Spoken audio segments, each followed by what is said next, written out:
Ir con el alegato de apertura de acuerdo al orden que se convino en la última audiencia que hubo de coordinación. Tendrían que seguir los alegatos de apertura de la defensa de la señora Mónica Monge Lútez. Gracias, su señoría. Sí, estamos en condiciones. Su señoría, en primer lugar, decir que Mónica Monge nunca guardó silencio durante el curso de la investigación que culminó hace un par de años y que hoy nos convoca en este juicio. Y no guardó silencio, su señoría, no precisamente bajo la normativa procesal que nos ampara, ¿ya? Y que la ampara a ella como imputada o como acusada, sino que más bien como una psicóloga que tiene mucho que decir, pues durante toda su vida profesional ha trabajado con infancia vulnerada. Y por tanto, comprende a cabalidad cómo funciona un centro de reparación especializada de administración directa, o CREAD, de SENAC. Y esto, su señoría, es porque Mónica ingresó el año 2012 al CREAD Galvarino, trabajando en diversos cargos. Primero, como psicóloga, conformando duplas psicosociales de los niños y niñas de dicho CREAD, y siendo justamente parte de la dupla psicosocial que intervino, trabajó y acompañó el proceso de reparación de la niña Lisette en sus idas y venidas al CREAD Galvarino. Posteriormente, su señoría fue jefa técnica de dicho establecimiento para luego, ya en el año 2015, luego de ganar un concurso público, ostentar la calidad de directora ese fatídico día 11 de abril del año 2016. Luego de ese día, y debido a las presiones de una institución altamente jerarquizada, como lo era y es hasta la actualidad el CENAME, debió abandonar el cargo, pese a aquello, actualmente todavía su señoría se mantiene como trabajadora de dicha institución.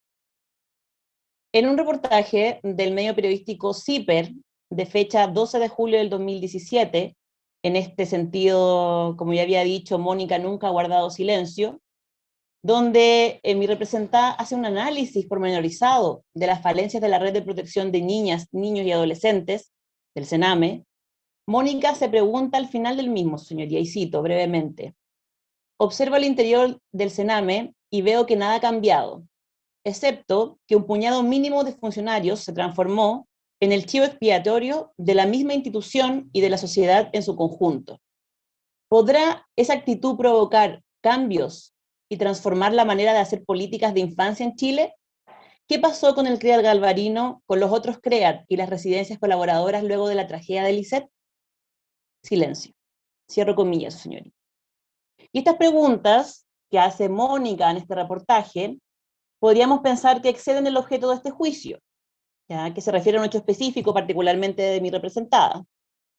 Y que aquí, como también han dicho parte de los colegas, la parte acusadora y también querellantes, aquí no estamos buscando la responsabilidad del Estado de Chile.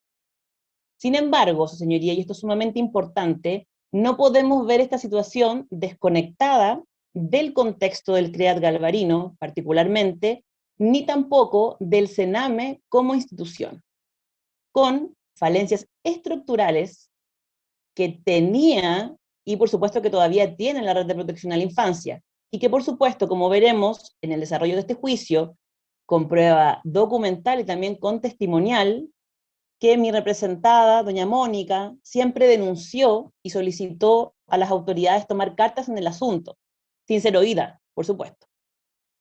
Entonces, su señoría, ¿cuál es el reproche penal que se le imputa? Como ya han referido también mis colegas, que conocía las represalias y castigos directos de sus subordinados a la niña Lisette, particularmente. Por tanto, pudo prever el resultado letal y, teniendo la facultad y autoridad para ello, no lo evitó, en su cargo, por supuesto, de directora. Su señoría, en primer lugar, hacer presente que al momento de la ocurrencia de los hechos de la niña Lisette, ya que se produce el 11 de abril del 2016 en horas de la tarde, mi representada, y esto es sumamente importante y no queda claro de los hechos de la acusación, es la única acusada que no se encontraba al interior del CREAD Galvarino. ¿Ya? Y esto es importante porque ella ya había terminado su jornada de trabajo, es decir, al momento del fallecimiento de la niña Lisette, propiamente tal en ese instante, ella no estaba presente. Sin embargo, y como sabemos claramente, la parte acusadora intentará señalar que durante todo ese día Lisette estuvo con desajustes conductuales, ¿ya? Y que los que fueron reprimidos por la o las educadoras de trato directo, ¿ya? Y que estos hechos mi representada los conocía y que, por supuesto, ese día ella ejerció sus funciones como directora y estuvo presente durante todo el día en dicho centro.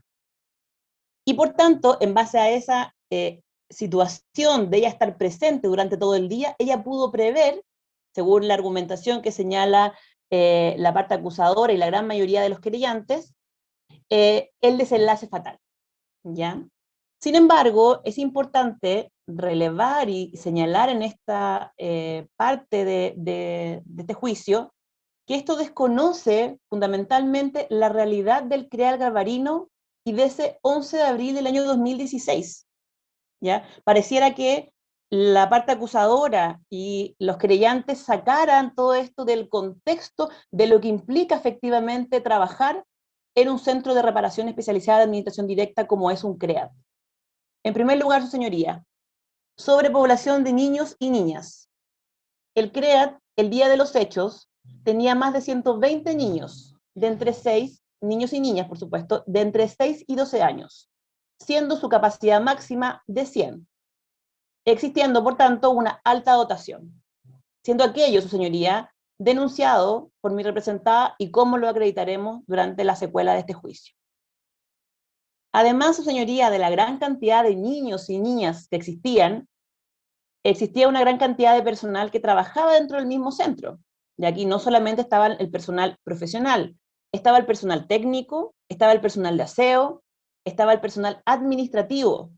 Ese día también, su señoría, existían visitas de familiares de los niños y niñas, así como también voluntarios, por ejemplo, de Cáritas Chile, que estaban presentes.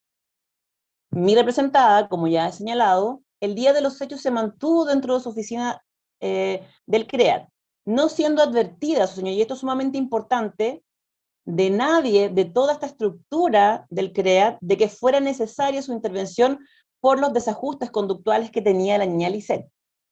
O también, su señoría, ser presente de otros niños y niñas que se encontraban en dicha situación. ¿Ya? Era una circunstancia recurrente esta, a propósito de cómo existía o cómo era efectivamente un CREAT. Y por otro lado, que también lo han referenciado las partes querellantes, dicho argumento, ya de que ella no intervino, conociendo todos estos desajustes conductuales, ya desconoce claramente el perfil y la realidad de los niños y niñas que habitan en un CREAT.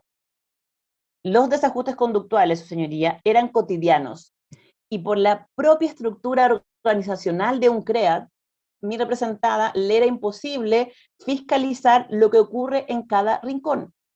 Y por tanto, por dicha razón, existían otros funcionarios de menor jerarquía, como por ejemplo, coordinadores de turnos, encargadas de casa, profesionales de apoyo en casa, jefes técnicos, por ejemplo, que funcionaban como jefaturas intermedias para fiscalizar y supervisar el cuidado de los niños y niñas. Y de hecho, su señoría, porque también fue citado por parte de los querellantes, en el perfil de cargo de directora se señala expresamente que dentro de sus competencias se debe delegar las funciones, por supuesto, de cuidado y supervisión de los niños y niñas que se encuentran en un CREAT para facilitar el desarrollo del grupo. ¿Ya? Es propio de una estructura jerarquizada y organizada que se tengan que delegar determinadas funciones. Y de hecho, señoría, frente a situaciones de crisis, y vamos a ver en el transcurso de este juicio que se va a nombrar muchos protocolos, circulares, etcétera, existe el protocolo de actuación en situaciones de conflicto en el marco de la protección de derechos y restitución de derechos. ¿Ya? Y este documento, su señoría, es elaborado por la Unidad de Administración Directa del Departamento de Protección y Restitución de Derechos de PRODE. ¿Ya? Estos protocolos no surgen desde la dirección de un centro del CREAT, al contrario, surgen desde de un superior jerárquico que está a cargo de cada uno de los CREAT y da alineamientos institucionales para que se apliquen. Este protocolo, que como ya les advertí, probablemente salga en muchas ocasiones durante el juicio, se cite durante el juicio, señala que en caso de situaciones de conflicto detectadas, se debe pedir apoyo al coordinador, al jefe de turno o al funcionario que cumpla ese rol, ya, solicitando su presencia en el lugar e informándole lo que está ocurriendo. Y agrega que dicho documento que el coordinador o quien se encuentre a cargo del centro debe evaluar la pertinencia de convocar a otras instancias para abordar la situación crítica. ¿Ya? Y en este caso, su señoría, en el caso particular de la niña, el fallecimiento de la niña Lisette y supuestamente todos estos desajustes conductuales que mi representada supo y que no hizo nada, ¿ya? El mismo protocolo dice que no es ella quien debe intervenir, sino que son las personas, efectivamente, que tienen otros cargos en esta estructura jerárquica que tiene el CREA. Su señoría, y también hacer presente que las contenciones físicas, ¿ya? También estaban autorizadas por este Departamento de Protección de Derechos, que es el DEPRODE, y que estaban socializadas a través de un protocolo que se llama Protocolo de Actuación de Conflicto en el marco de protección de derechos, ¿ya? Y estaban encomendadas estas contenciones a los funcionarios del centro, ¿ya? A pesar, señoría, que también esto va a ser objeto de debate eventualmente de este juicio, que debían de realizarse por profesionales de salud, dada la complejidad, por supuesto, de estas maniobras, ¿ya? Y eso es importante, su señoría, también, porque el departamento técnico que señala estos lineamientos institucionales que deben operar para cada uno de los CREAT, no previó la contratación de personal de salud suficiente para accionar frente a las desregulaciones motoras y emocionales necesarias para evitar autodañarse y o dañar a terceros. Y esto es sumamente importante.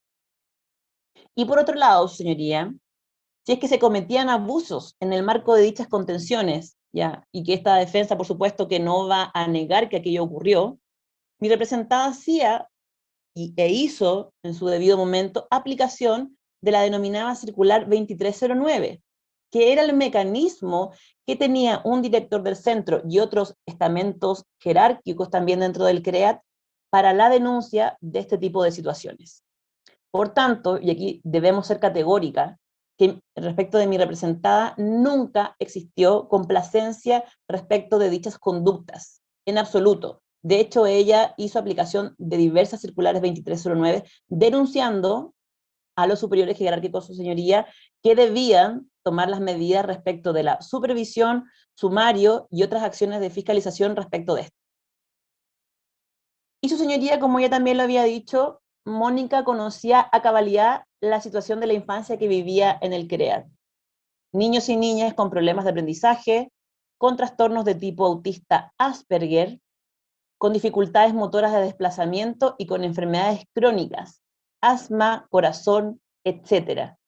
Niños y niñas abandonadas, señoría, y vulnerados, lo que constituye una doble o triple, inclusive, realidad afectiva, emocional, intelectual. La mayoría de estos niños y niñas, como Lisette, y como también los otros que dicen relación con hechos de esta causa, presentan un trauma complejo en el desarrollo, producto de la violencia familiar y social que tiene un impacto relevante en sus conductas externalizantes. ¿Ya? Y esto, señoría, no es baladí, no es simplemente por decirlo, o porque queramos creer que determinadas conductas pueden justificarse, ¿ya? Sino que esto se manifiesta en comportamientos agresivos por una necesidad de defenderse, ¿ya? Pues efectivamente percatan como amenazantes los estímulos del medio que los rodea. Y por supuesto, señoría, y aquí no podemos decir que el modelo CREAT, ya como lo era el CREAT galvarino, ya donde existe un estilo relacional en un ambiente estresante, ya muchas veces estos niños y niñas como mecanismo de sobrevivencia ocupaban la agresión y tenían claramente dificultad para regular sus emociones o enfrentar desafíos cotidianos. Y eso era un hecho, su señoría, y como lo dije en un principio, esto es sumamente importante relevarlo, y por eso también es importante todo lo que va a decir, ¿ya?, mi representada durante el curso de este proceso, y que también va a ser acreditada por la prueba de descargo que presentará esta defensa.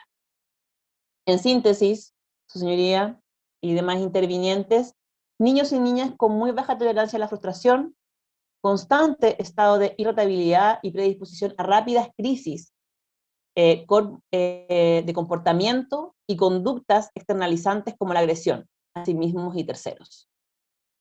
Esto fue completamente negado e invisibilizado por las jefaturas superiores, principalmente por el departamento técnico del DEPRODE, quienes frente a esta realidad deberían haber establecido líneas de intervención del modelo CREAD muy diferentes a las que habían desarrollado para el CREAD Galvarinos y los otros CREAD, ¿ya? Elevando, por supuesto, su señoría, el estándar de la atención a cargo de un equipo profesional multidisciplinario de manera de responder realmente al perfil de los niños y niñas de un CREAD, ¿ya? Lo anterior a través de personal calificado y suficiente, así como también en el establecimiento de un plan efectivo de capacitación a los funcionarios como tanto del estamento técnico y profesional, lo que en ningún caso, su señoría, fue así y tampoco dependía de mi representada. Y por tanto, todas estas carencias técnicas ya no son simplemente como una forma de justificación, sino que dicen relación con el contexto donde ocurren los hechos y que mi representada no tenía ninguna injerencia porque dichas decisiones las deben tomar las jefaturas superiores, la UPRODE, la directora regional y el DEPRODE, que son departamentos, señoría, que en el transcurso del juicio también vamos a poder analizarlo a través de documentación y también a través de prueba testimonial. Entonces, ¿cuál era el problema, el conflicto estructural que había en un CREAT o en el modelo CREAT? Era que no se reconocía el sujeto de atención. No existía el equipo requerido, señoría.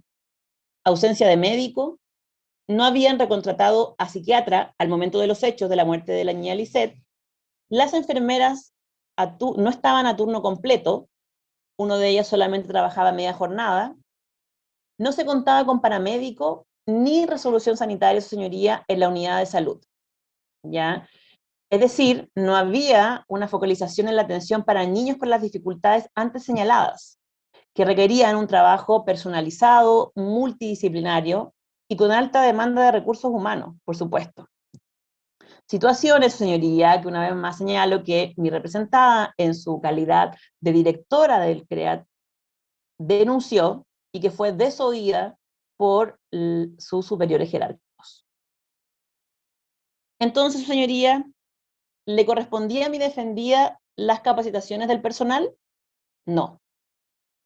¿Le correspondía a mi defendida la selección y contratación directa del personal? No. ¿Le correspondía la inducción institucional de las educadoras, por ejemplo, de trato directo? No. ¿Le correspondía el seguimiento, ya, y fiscalización de la circular 2309, que esta circular a propósito de las denuncias de abusos cometidos por personas dentro del CREAT? Tampoco, su señoría. Y podía, por tanto, conocer mi representada las supuestas represalias y castigos ocasionados a la niña Lisette en una estructura jerarquizada y altamente compleja debido al perfil de niños y niñas, como lo era el CREAT Galvarino? Claramente no, su señoría.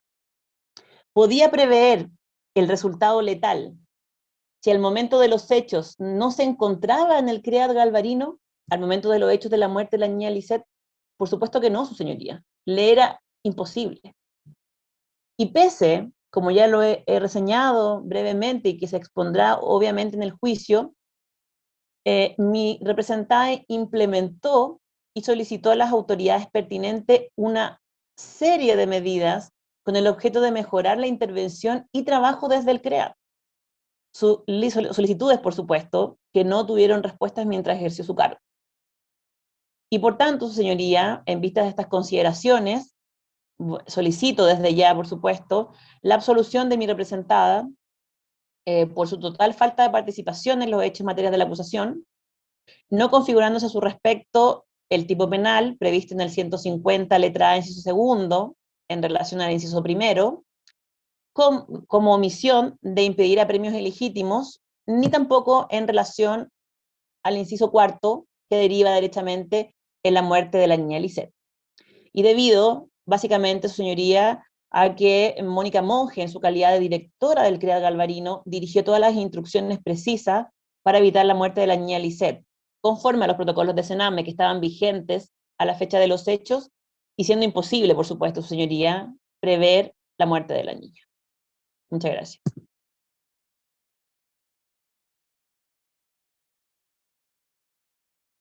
Ya.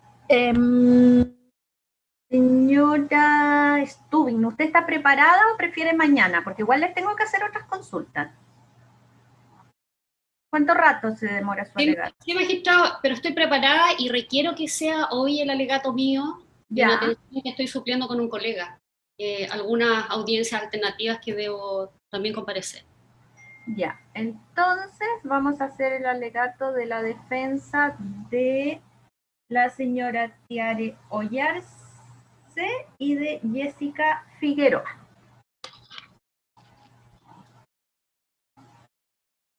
Comience nomás. Gracias, magistrado.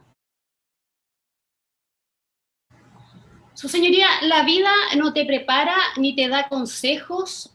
La vida te enseña que cuando niño naces y esperas que alguien te cuide, seas cuidado y seas amado en una familia pequeña o extensa, sabemos que se estudiará, sabemos que se proyectará, sabemos que planearás un futuro o al menos lo soñarás.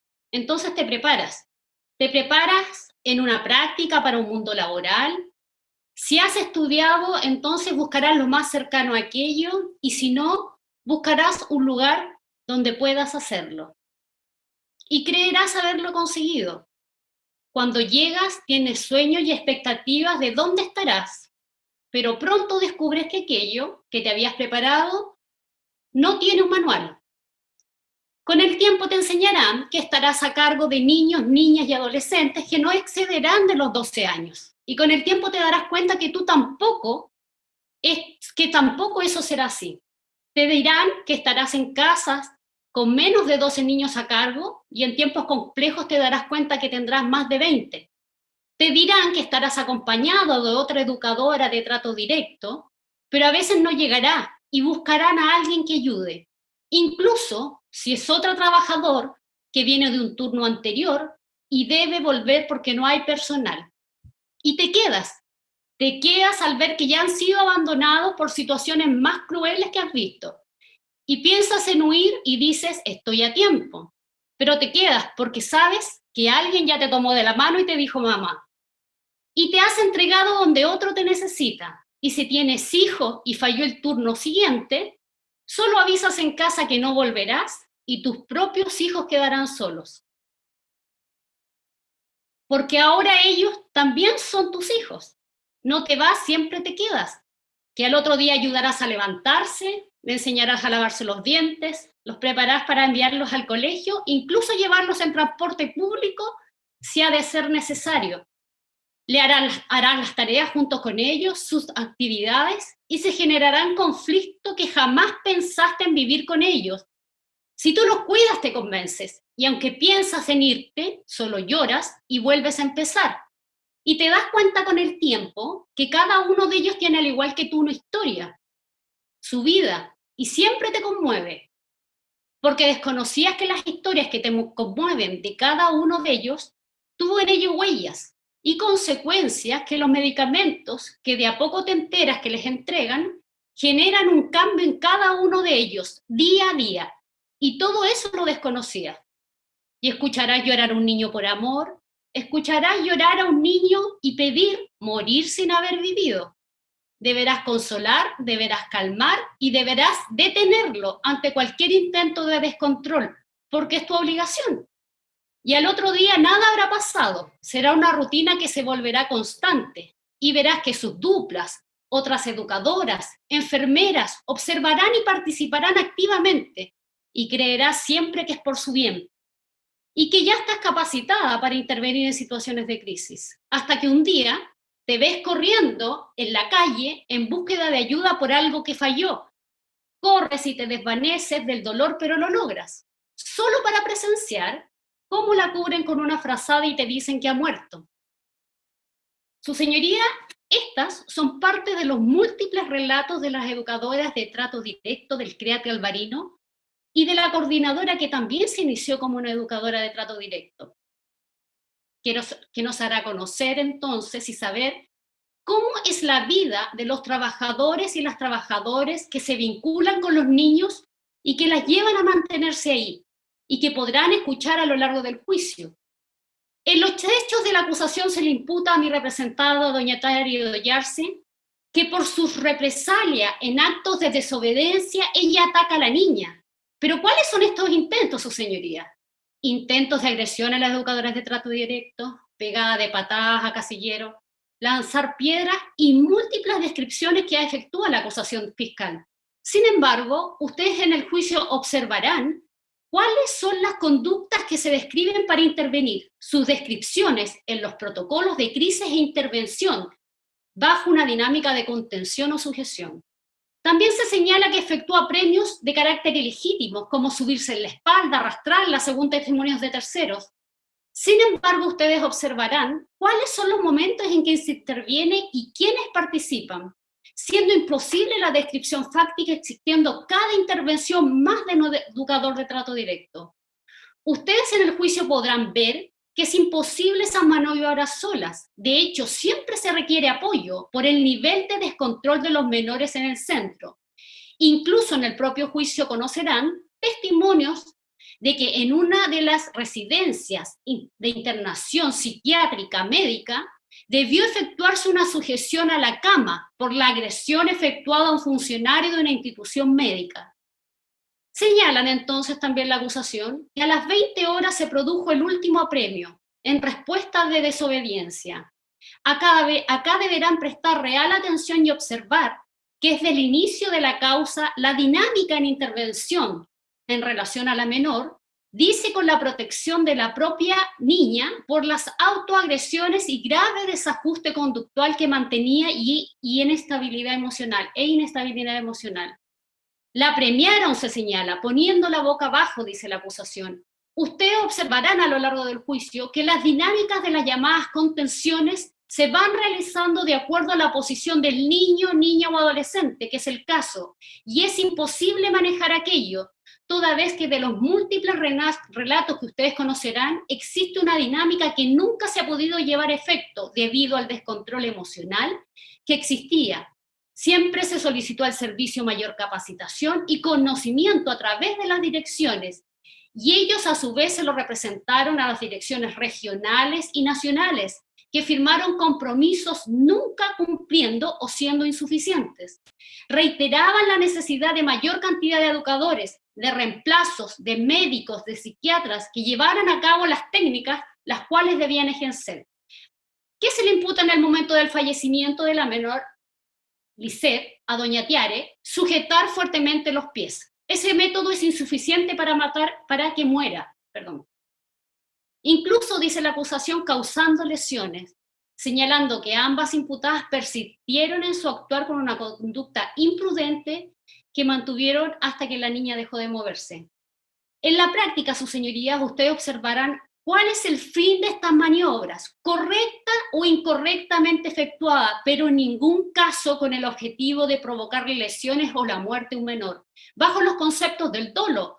¿Por qué se cree que se puede morir bajo esa dinámica, su señoría? Si era una práctica habitual, podemos coincidir que es incorrecta la maniobra, pero ustedes observarán el porqué a lo largo del juicio, pero en ningún caso apremiante como castigo.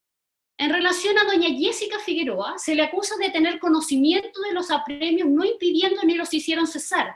Nuevamente en el juicio observarán las labores de intervención que tuvo la coordinadora con el objeto de colaborar en las manifestaciones que estaba sufriendo la niña, no solo ese día, desde el día anterior inclusive. No hay que olvidar que ese día fue atendida por la enfermera y se le medicó, por lo que la decisión médica no le correspondía a ella, o si era necesario efectuar traslados. Asimismo, su dupla psicosocial y asistente social también intervinieron ese día y conocían lo que sucedía con ella. ¿Por qué creer entonces y por qué creer ella, que no es su profesional a cargo, quien no tiene su expediente médico, es el encargado de su conducta médica? La instrucción de doña Jessica son solo sus años de servicio.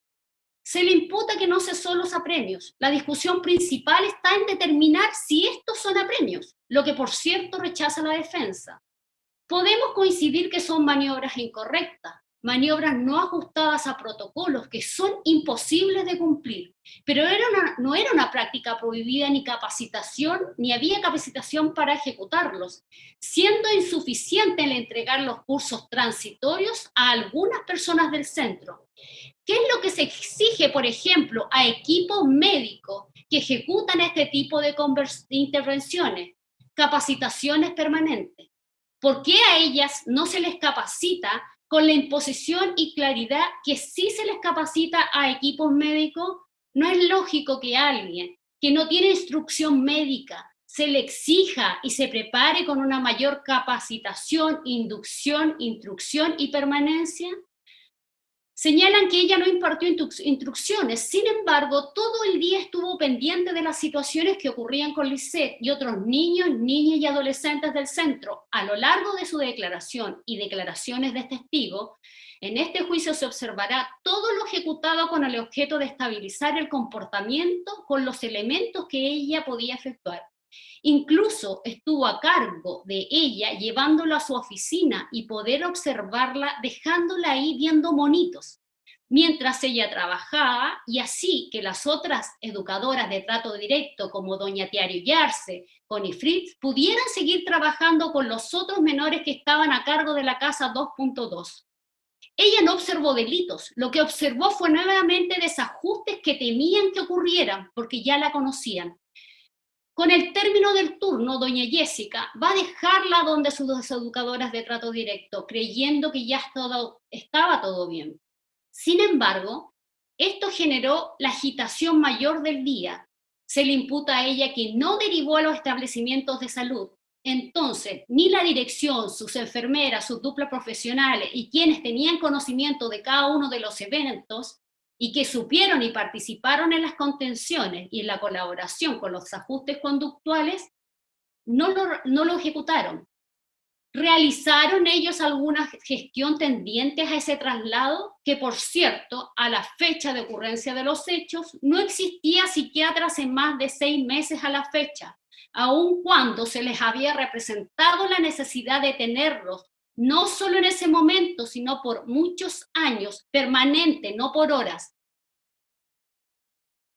Respecto del delito que está en discusión según la Fiscalía, si son o no funcionarias públicas y si se estaban o no privados de libertad los niños, niñas y adolescentes ingresados, a lo largo del juicio verán la dinámica que se contrapone en estos puntos, sobre todo lo que dice relación en las dinámicas de salida de estos niños del hogar. Y rige, en este caso, a juicio de esta defensa, la exigencia general del dolo, y ustedes observarán que este jamás persistirá en las consultas de mi representada, solo con el afán de ayudar a regular un comportamiento disruptivo, peligroso, atentatorio contra sí y contra tercero de acuerdo a las reglas. Al iniciar este juicio podrán observar también quiénes componen el Servicio Nacional de Menores, a la cabeza dependiente del Ministerio de Justicia, Dirección Nacional. Abajo estará la DEPRODE, Departamento de Protección de Derechos, junto a la Dirección Regional. Estará la UPRODE, Unidad de Protección de Derechos de los Niños, Niñas y Adolescentes. A continuación, la Supervisión Técnica y Fiscalizadores de asesorar proyectos. Los centros, como por ejemplo el Centro CREAT Galvarino, la dirección, jefatura, coordinación y educadoras de trato directo. En estos últimos 2 puntos son mi representada doña Jessica Figueroa y doña Tiare Oyarse. Al Servicio Nacional de Menores se agrupan 3 asociaciones, ANTRACE, ANFUSE, ANFUR, quienes por petición de los y las trabajadoras de los centros que se agrupan, solicitaron y se reunieron en múltiples oportunidades con direcciones, ministerios de justicia de la época, denunciando a través de las mesas de trabajo que trataban de solucionar demandas planteadas por año a través de las llamadas demandas históricas, que en los puntos principales se traducía en solucionar mejoras tanto para funcionarios, pero especialmente para los niños, solicitando constantemente contratación de psicólogos, BOC de intervención psicológica, contratación de mayor planta de educadores de trato directo, reemplazo, aumentar radiotransmisores, mejoramiento de infraestructura, entendiendo que era su responsabilidad brindar un trabajo eficiente y responsable a los niños y niñas que se atienden a diario, convocando incluso a movilizaciones y denunciando a las autoridades regionales y nacionales sobre las deficientes condiciones de los centros.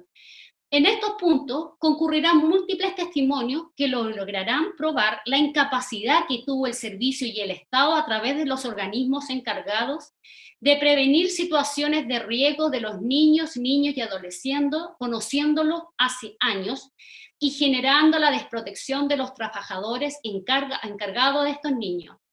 Sin embargo, su señoría, ¿no les extraña que solo en este juicio estén las educadoras de trato directo acusadas? En el juicio ustedes podrán observar múltiples testimonios que hablarán de las falencias del sistema. Un tratamiento médico, que es el punto principal de discusión en este caso, hace regular los estados de ánimo, incluso cederá el comportamiento. Sin embargo, los menores, al contrario, en estos casos se tornan altamente agresivos y desafiantes, generando en las educadoras múltiples daños físicos y psicológicos, quebraduras de dedos, nariz, cortes, rasguños, cabezazos, patadas, combos, cachetadas, amenazas, entre otros, y el Ministerio Público señala que ellos los apremian porque ellos quieren castigar, provocar daño, lesionar, incluso matar a un niño o un niño adolescente. Pero esta es la realidad que observarán, los daños en los educadores de trato directo. En el juicio existen múltiples pruebas de la propia Fiscalía que darán cuenta de aquello, pero que el Ministerio Público parece olvidar. En la práctica de contención suceden esos daños. ¿Por qué entonces alguien querría arriesgarse a tener un daño? La licencia médica de los funcionarios y las lesiones sufridas cuentan una historia que se verá en el juicio. La labor de contención como una práctica médica, según los protocolos psiquiátricos, tienen las mismas fases del protocolo de actuación de crisis del CENAME. Sin embargo, tiene grandes diferencias, señalando el reglamento que regula en Chile la hospitalización psiquiátrica en los establecimientos, se refiere a procedimientos de contención, descompensaciones psiquiátricas, estableciendo criterios y definiciones comunes, señalando que representa un síntoma en una persona que requiere cuidados y una ayuda efectiva de una vivencia que implica un serio quiebre en su existencia y por lo tanto un sufrimiento psicosocial importante, entendiendo contención como un procedimiento clínico a cargo de un equipo de salud y el encargado de efectuarlo bajo la responsabilidad médica, cirujana, si no tuviera el especialista. En términos generales, el personal requerido para esto, y se habla de términos psiquiátricos, va a depender de la intensidad de la crisis, el tipo de contención requerida, de los recursos humanos disponibles, del tipo de relación paciente, recursos físicos y espacio, existiendo distintas fases de contención: contención emocional, contención ambiental, contención farmacológica y contención física. A partir de estas consideraciones se establece cómo deben ser los equipos para llevar a cabo un tipo de contención de esta naturaleza. Debe existir un médico psiquiatra, un enfermero, un auxiliar paramédico de sujeciones superiores, un auxiliar paramédico de sujeciones inferiores, un auxiliar para cabeza y boca. Y es necesario que los servicios cuenten con capacitación permanente de sus funcionarios. Estas consideraciones médicas son similares a los protocolos que se le exigen al CREA Garbarino en sus trabajadoras y trabajadores, con una salvedad, su señoría: no hay médico, no hay psiquiatra que se haga responsable. Las causas directas principales por las que se realiza la contención son la agitación psicomotriz, conducta inapropiada, heteroagresividad, autoagresión. Se les exige el cumplimiento de un deber ajustado a los reglamentos y el cumplimiento de acuerdo a lo estipulado en la norma. ¿Cómo es posible hacer esa exigencia si por una parte no los conozco y en muchos casos los educadores no tienen instrucción alguna, como el caso de mi representada doña Tiare Ollarse, y por otra no es posible llevarlo a cabo por falta de personal, medios o capacitación apropiada? Sin embargo, se les exige actuar y se les sanciona si no actúan. Entonces, ¿qué hacen en ese caso? La pregunta es ¿por qué les exigen y confunden el rol de un educador de trato directo? Si busca el sistema que se transformen estas en figuras protectoras del niño, ya sea como una madre, un padre, un amigo, según recepción del niño o adolescente. ¿Qué los obligó a que ellos también debiesen contenerlos? Generando lazos conflictuados entre los niños y adolescentes y las educadoras siempre. En las declaraciones de los propios niños y niñas, ustedes escucharán el conflicto que en ellos también existe. ¿Cuándo el Estado de Chile permitió que saliera de la esfera de los equipos de salud y pasara a manos de los cuidadores la contención de un menor con desajuste conductual y en tratamiento médico? Esta es la prevención, seguridad y supervisión que el Estado adoptó en relación a niños vulnerados según convenciones. Los niños, niñas y adolescentes están con las más diversas patologías al interior de los centros. Trastornos de personalidad, estrés postraumático, ideación suicida, desajustes conductuales, enfermedades crónicas, niños y niñas con discapacidades en recintos que no son ni nunca han sido centros médicos. En Chile no existen establecimientos dedicados exclusivamente a la atención psiquiátrico-psicológica de menores del CENAME. Ellos se atienden como cualquier otro paciente común en los centros públicos. La atención deben solicitar hora telefónica. Cuando es una situación grave, concurren al servicio de urgencia. Si están los medios para el traslado, temiendo siempre que el menor pueda escapar. ¿Quién responde por los desajustes conductuales y a qué obedece este desajuste conductual en el tiempo? ¿Cuál es la calidad de atención que se les brinda? ¿Cuánto es el tiempo que se le dedica? ¿Cuál es el cuidado y seguimiento que tienen sus médicos tratantes en los casos de los niños del CENAME? Ustedes observarán a lo largo del juicio cuáles son los regímenes de medicamentos en los tratamientos, uso y abuso de fármacos. En el caso de Lisette, una niña abandonada y desprotegida, quien estaba desde los 5 años ingresando y saliendo desde los centros y se mantuvo sin duda por tantos años a factores que tienen que ver con el desamparo familiar. Y aún así, con este desamparo, regresa un periodo a vivir con su familia por orden del tribunal, fracasando y debiendo ingresarla nuevamente a regazo. En esta situación, que ya no tenía, que había un descontrol, un abandono y que además no había medicación por parte de sus familiares, se les solicita entonces que la niña, en definitiva, retorne e ingrese a instituciones, ingresando en forma posterior al CREAT Galvarino con 8 años a la fecha. Centro temporal, quien deriva al hogar Francisco Regis con 9 años, estando solamente 4 meses en ese lugar, solicitándole este servicio que se devuelva en definitiva al CREAT Galvarino y estando a lo menos 12 días en hospitalización por desajustes conductuales. Nuevamente se reactivaron las conductas disruptivas de la niña y como no era un centro permanente, se solicita el traslado para la Casa María Ayuda en el 2014. La niña nuevamente presenta desajustes conductuales y ellos, ante una hospitalización y posterior regreso, no permiten que ella pueda volver al centro, señalando que no contaban con los medios para su tratamiento médico y que sus crisis podían durar varios días seguidas y no estaban capacitados. Entonces, ¿qué pasa? Vuelve al CREAT Galvarino por las graves descompensaciones, es atendida por el CABAS, por neuropsiquiátricos y por el propio CREAT, pero nada aplaca los problemas y persiste. Las prescripciones médicas psiquiátricas en la menor van variando de diagnóstico y edad, sin embargo se iniciarán a los 5 años y se mantendrán hasta cumplir 12. metifenidatato, risperidona, clorpromacina, ácido valproico, olazapina, sertralina, litio, ciprexa, clonazepam. Muchos de estos medicamentos bajo la categoría de psicotrópicos, ansiolíticos, neurolípticos, antidepresivos y anticonvulsionantes.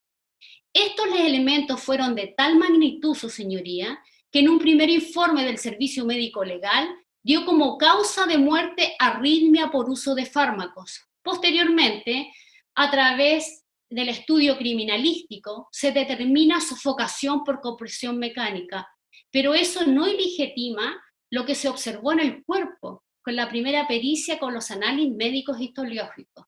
El posterior informe solo en base de análisis técnico. ¿Qué pasó entonces? ¿Qué factores fueron los desencadenantes y contribuyeron en su muerte? ¿Por qué este elemento coincide en que la niña estaba siempre en condiciones de desajuste? ¿Y quiénes eran responsables de su diagnóstico, de su prescripción médica? ¿También los educadores de trato directo? Finalmente todo llega a ellos. Contribuye la familia, contribuye la medicación, contribuye el ambiente, contribuye un mal diagnóstico. Los medicamentos utilizados por los centros, incluyendo el CREAT Galvarino, solo en la región metropolitana de uso psiquiátrico, superaban las 10.000 dosis en la fecha de ocurrencia de los hechos. De los niños del CREAT Galvarino, incluyendo Lisset, más del 30% utiliza estos fármacos entregados por su psiquiatra tratante, siendo ajustadas sus dosis, modificados sus medicamentos, buscando la posibilidad que estos desajustes fueran controlados. La cantidad de niños y niñas a cargo de un educador sobrepasa constantemente el doble en algunos de sus casos, sumados a eventuales desajustes de los que están en tratamiento farmacológico, que son en su gran mayoría.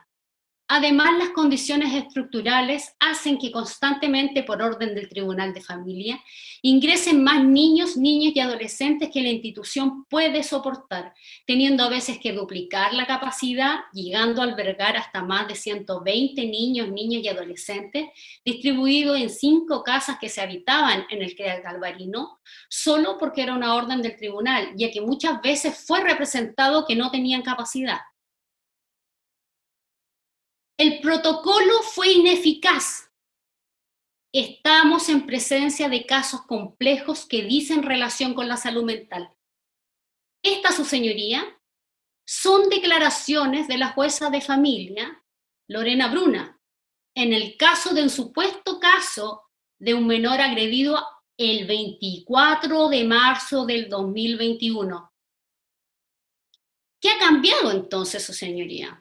Si ustedes creen, su señoría, que mis representadas son responsables de los hechos de la acusación fiscal sobre apremios ilegítimos, sin duda, su señoría, ustedes las condenarán. Pero si sus señorías escuchan atentamente qué es lo que les pido a nombre de mis representadas y también a nombre de los niños y adolescentes, que esta es una historia basada en los derechos irrestrictos de los niños, pero también de los derechos de los trabajadores y las trabajadoras que se quedaron para cumplir con una labor que los invisibilizó, como si esto fuera un problema de otro y no del Estado de Chile. Esto no es un juicio entre los niños y sus educadoras. Este es un juicio en que se debe aprender y comprender del por qué siempre los trabajadores se quedan. Por lo que solicito, su señoría, de acuerdo a todo lo expuesto, la absolución de mis representadas de los cargos que se acusan. Gracias.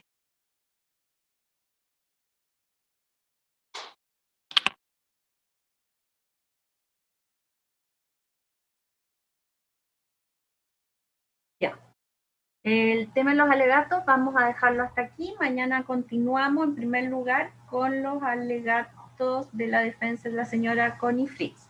Pero antes que se retiren, me están preguntando desde la parte administrativa, porque como se están preparando la sala para el día lunes, de parte de la Fiscalía necesitamos saber el tema micrófonos. Entonces, de parte de la Fiscalía, ¿cuántas personas van a ir? Acuérdense que tenemos aforo limitado para poder hacer este juicio.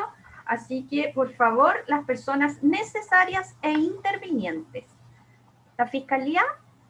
Magistrada, por parte de la Fiscalía, a partir del lunes van a concurrir, o más bien, la próxima semana concurriremos los 3 fiscales que estamos a cargo de esta causa. Ya. A partir de las semanas siguientes, dependiendo de la presentación de la prueba, en general seremos 2 fiscales, pero la próxima semana concurriremos los 3. Ya. Además, perdón, magistrada, es que además, dependiendo de si está o no habilitada la sala antes del día lunes, requeriremos o no la presencia de funcionarios técnicos. Si pero, el día pero quedamos, señora Erika, que el viernes ustedes van a... Claro, sí, este si el viernes es... Exacto. Este viernes 28 quedamos en que el Ministerio Público va a ir a hacer las cosas técnicas, ¿se acuerdan? Solo lo hago presente en el evento que el día el viernes ocurriera cualquier inconveniente. Ya. Pero 3 no, hasta el momento vamos bien. Ya. Hasta el momento vamos bien, ya. Ayer se instalaron las cámaras y todo. Ya, el Consejo de Defensa. Gracias, señoría. No, por el Consejo participaría un máximo 2 abogados presencialmente. Intentaríamos de todas formas que compareciera solo uno, pensando en el aforo. Sí. Pero máximo 2, nunca estaremos los 3. Ya, porque se instalaron unas cámaras que filman todo el espacio, son unas cámaras que siguen a la persona que habla, se instaló la pantalla para el Zoom, todo. Ya, máximo 2. Ya. ¿Instituto de Derechos Humanos? Sí, magistrada, también por parte del Instituto Nacional de Derechos Humanos concurrirían a partir de la próxima semana 2 abogados de manera permanente. Ya, ¿siempre van a ir 2? Porque acuérdense que se puede seguir por Zoom también.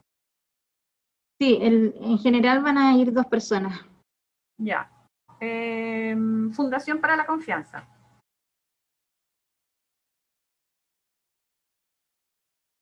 Señoría, nosotros vamos a comparecer vía Zoom. Ya, fantástico.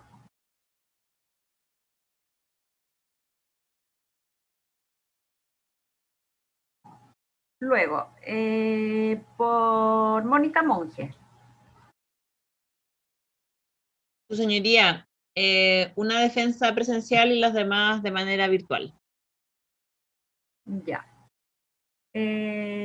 Tiare Ollarse y Jessica Figueroa. Su señoría, vamos a comparecer 2 colegas, pero ingresaría solo uno y eso va a depender de justamente el aforo. Ya.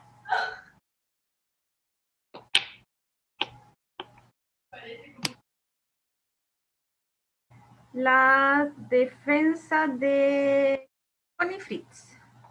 Sí, presencial, magistrado, vamos a estar, yo por lo menos voy a estar presencial en el Centro de Justicia. Y la defensa de la señora Alicia Corbalán también va a estar presencial. Sí, señoría, voy a estar presencial. Ya. Bueno, el abogado de la víctima, como no interviene, no, como usted, bueno, recién llegó ayer a la audiencia, lo que se había hablado es que quienes no intervengan no pueden concurrir al Centro de Justicia en la medida por el aforo. Entonces, no sé, don Sebastián, ¿va a estar por Zoom? Por Zoom, magistrado, sí. Ya.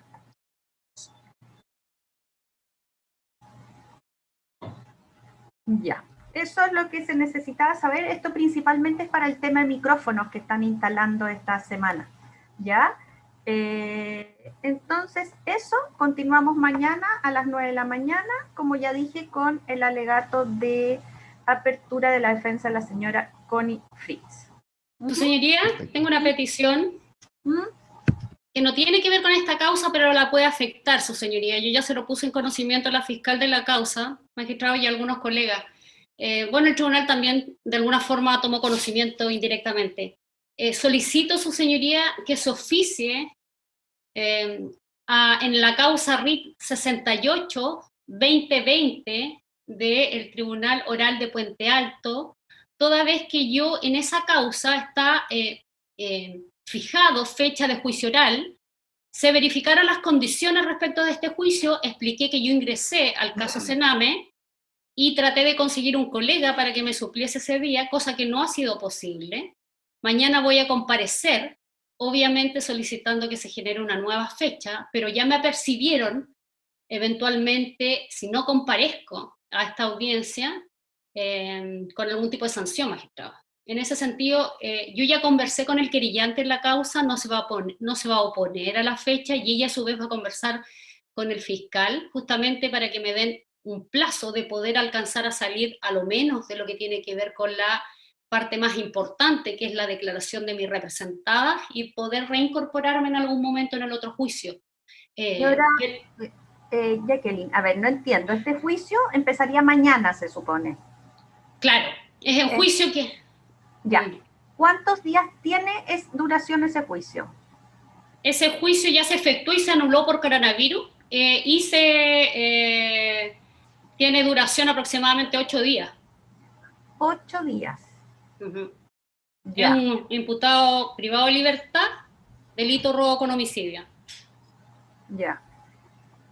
Y otros colegas no se quieren ninguno hacer cargo. Lamentablemente, 2 colegas que yo ya conversé para que pudiese suplir la petición o exigencia que estaba haciendo el tribunal oral, y no hubo caso en realidad con respecto a esto. Disculpe que lo transparente aquí, pero que no tenga consecuencias.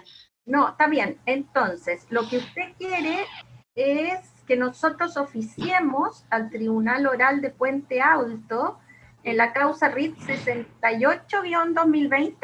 Sí, magistrado, sí. Indicándole que usted se encuentra en este juicio. Así es, magistrado. Yo ya se lo comuniqué en el otro tribunal, de hecho ellos tenían conocimiento, porque la primera vez que se realizó el juicio se fijó con fecha antes del 10 de mayo, que yo había informado que iniciaba Sename. Sin embargo, el juicio por causa no imputable a esta defensa no se pudo hacer, se anuló. Ya, que usted está en juicio, pero este juicio está para 6 meses. No hay inconveniente. Si el problema, magistrado, uno puede salir a otro juicio, el problema es que los dos partan con los alegatos de apertura y declaración de interno. En este caso es un privado de libertad y debo darle preferencia.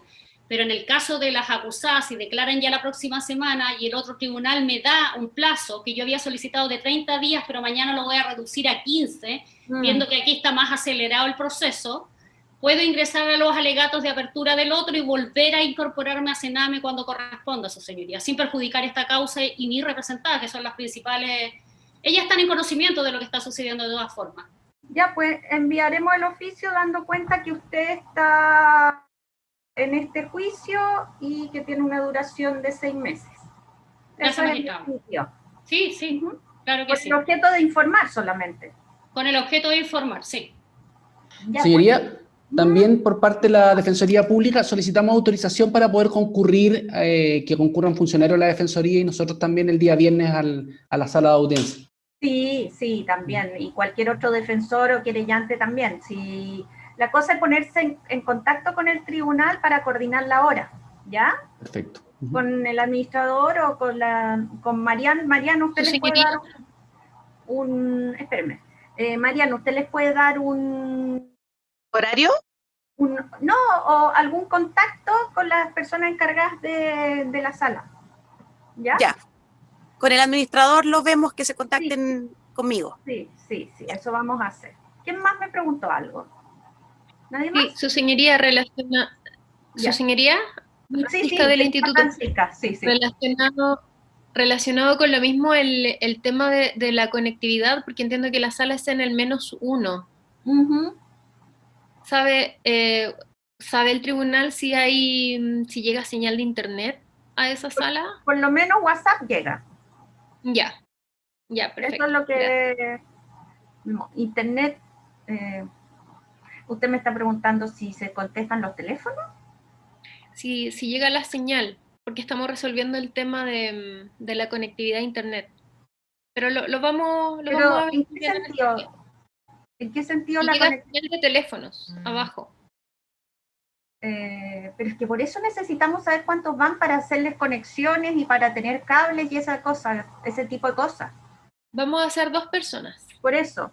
Bueno, pero un computador por interviniente, ¿no? Ahí no podemos, porque si no, tener tantos cables, pero eso era lo necesario, que queríamos saber más o menos para todo ese tema, por todos los cables que hay que poner. Por eso esta semana la necesitamos entera para acomodar las salas. Por lo tanto, en el caso que terminemos mañana los alegatos, vamos a hacer un receso, pero es solamente para terminar de acomodar esto, las cámaras, los cables y todo eso. Por eso me estaban preguntando que por favor les preguntara a ustedes cuánta gente intervenía. En Con ese eso caso, quiero. en ¿Usted ese quiere caso, internet para el computador o para qué?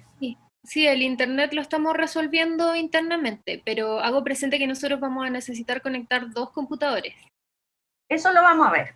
Eso lo vamos a ver. Puede ser que se requiera un puro computador, porque no sé cuál es la capacidad de la sala. Entonces, en ese sentido, si alguien necesita computador, más de uno, tendrá que estar por Zoom, porque de verdad yo creo que vamos a tener un punto de internet o un punto de conexión por parte. No les puedo asegurar que van a tener 2 computadores cada uno. Si no, tendrán que llevar teléfono o algo así. WhatsApp se recibe, yo tengo claro eso. ¿Ya? Bueno, con esto ponemos término a la audiencia, continuamos mañana. Marian, por favor, a todos los jueces nos puede mandar a otra sala. Y buenas tardes y hasta luego. Buenas tardes a todos también. Hasta luego. Buenas tardes. Hasta luego. Hasta luego.